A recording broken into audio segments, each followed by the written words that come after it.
আজকে আমি তোমাদের সাথে দারুণ একটা রেসিপি শেয়ার করব। তো আজকে আমার রেসিপি হলো রোজ মোমো। আর মোমো তো আমরা অনেক রকমভাবেই খেয়েছি, একবার এইভাবে মোমো বানিয়ে দেখবে, খেতে কিন্তু ভীষণ ভালো লাগে। তো চলো দেখে নিই এই মোমো বানানোর জন্য কী লাগছে। তো দেখো, প্রথমে আমি এখানে নিয়ে নিয়েছি ময়দা, এরপর আমি ওর মধ্যে দিয়ে দিচ্ছি একটুখানি লবণটা দিয়ে এরপর ময়দাটার সাথে ভালো করে মিশিয়ে নিয়ে এরপর আমি ওর মধ্যে দিয়ে দিচ্ছি বিটের রস দিয়ে ময়দাটাকে ভালো করে একটু মেখে নিতে হবে। এখানে কিন্তু কোনো জল দেবে না, শুধু বিটের রস দিয়ে এটাকে মাখা হয়ে গেলে এরপর আমি ময়দাটাকে রেস্টে রেখে এইদিকে আমি নিয়ে নিয়েছি চিকেনের কিমা। এরপর আমি ওর মধ্যে দিয়ে দেবো একটু আদা কুচি, রসুন কুচি, এখানে আমি দিয়ে দিচ্ছি বেশ কিছুটা পেঁয়াজ কুচি, আর দিয়ে দিচ্ছি আমি এখানে লঙ্কা কুচি।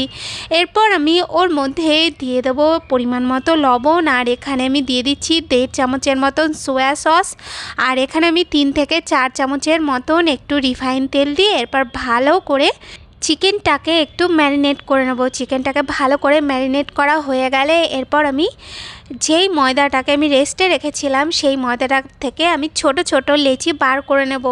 লেচি বার করা হয়ে গেলে এরপর লেচিগুলোর মধ্যে অল্প অল্প ময়দা দিয়ে এটাকে ছোট ছোট রুটির আকারে একটু বেলে নিতে হবে। আর প্রথমেই কিন্তু সব রুটিগুলোকে একটু বেলে নেবে, এরপর একটা রুটি রেখে তার সাইডে আরেকটা রুটি রেখে এইভাবেই 3টে রুটিকে একসাথে রাখতে হবে। তারপর হালকা হাতে একটু প্রেস করে দিতে হবে যাতে সবগুলো একটু জয়েন হয়ে যায়। এই যে দেখো, আশা করছি তোমরা বুঝতে পারছো।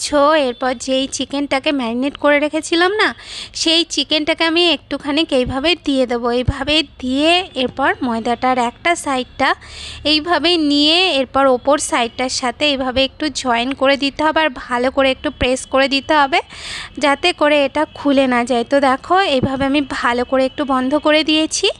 এরপর আমি এর একটা সাইড ধরে এইভাবে একটু রোলের মতন আস্তে আস্তে করে একটু পাকিয়ে নিতে হবে। তো এই যে দেখো, এইভাবে পাকিয়ে নিলেই দেখো আমাদের তৈরি হয়ে গেল রোজ মোমো। আর দেখো এটা দেখতে কতটা সুন্দর হয়েছে।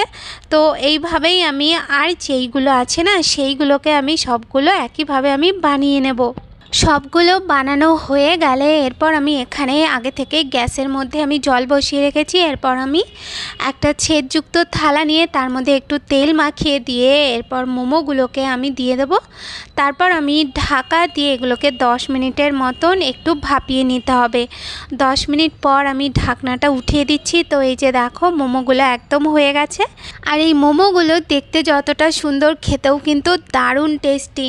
তো তোমাদের যদি ভালো লাগে তাহলে তোমরা কিন্তু অবশ্যই একবার বানিয়ে দেখবে, আর আমাকে কমেন্ট করে জানাবে তোমাদের কেমন লাগলো। ভালো লাগলে সাবস্ক্রাইব করবে। আজ তাহলে এই পর্যন্ত, দেখা হচ্ছে নতুন রেসিপির সাথে। এটা